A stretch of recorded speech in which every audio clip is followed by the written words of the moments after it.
বিসমিল্লাহির রহমানির রহিম। ফ্রেন্ডস, আমি আজকে খুব একটা ইউনিক রেসিপি নিয়ে আসলাম। রেসিপিটা হচ্ছে কোপ্তা। আমি এখানে কোপ্তা কারি করব। এখানে আমি 1 কিলো গোস নিয়েছি, বিফ।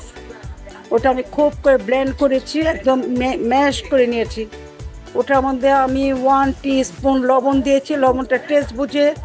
1 টিস্পুন মরিচের গুঁড়ো দিয়েছি, 1 টেবিল চামচ আদার পেস্ট, 1 টেবিল চামচ রসুন পেস্টও দিয়েছি। ব্লাইন্ডিংয়ের জন্য আমি চানা বুটটা আমি ব্লেন্ড করে শুকনো ড্রাই করে এই যে বুটটা দিয়েছি।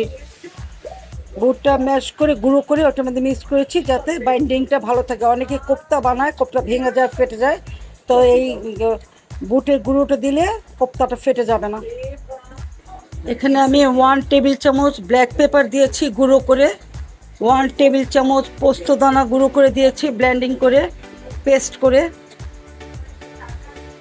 গরম মশলা তোমার 1 টেবিল চামচ দিয়েছি, এলাচি, দারচিনি, লং সব কিছু ব্লেন্ড করে সব গুঁড়ো করে 1 টেবিল চামচ গরম মশলা গুঁড়ো দিয়েছি, 1 টেবিল চামচ পোস্তদানা পেস্ট করে দিয়েছি।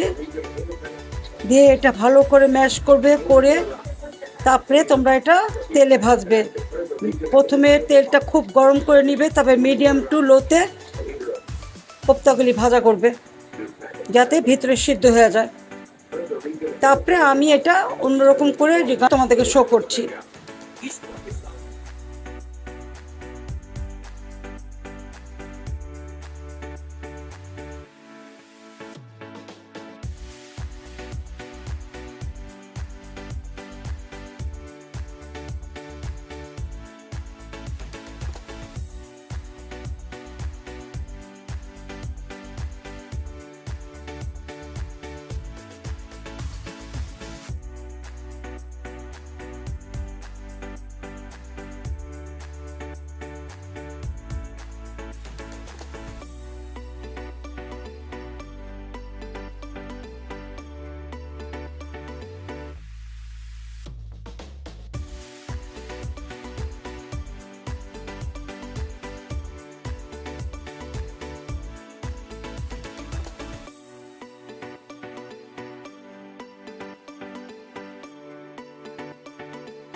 আমার এটা বানানো এখন কমপ্লিট।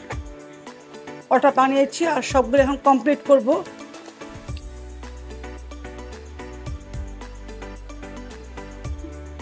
এই যে এখন দেখো আমি কি সুন্দর করে গার্নিশ করেছি। রান্নাটা তোমাদেরকে শো করতে পারিনি, সরি, একটু প্রবলেম ছিল। যাই হোক, আমি কোপ্তা কারিটা করে গার্নিশ করেছি, এটাই তোমরা দেখো। আর ওটা কোপ্তা ওভাবে যদি ভেজে খেতে চাও তোমরা ভেজে খেতে পারো, তেলে দিয়ে তোমরা ভেজে খাও। আবার একটা রেসিপি নিয়ে আসবো ইনশাল্লাহ।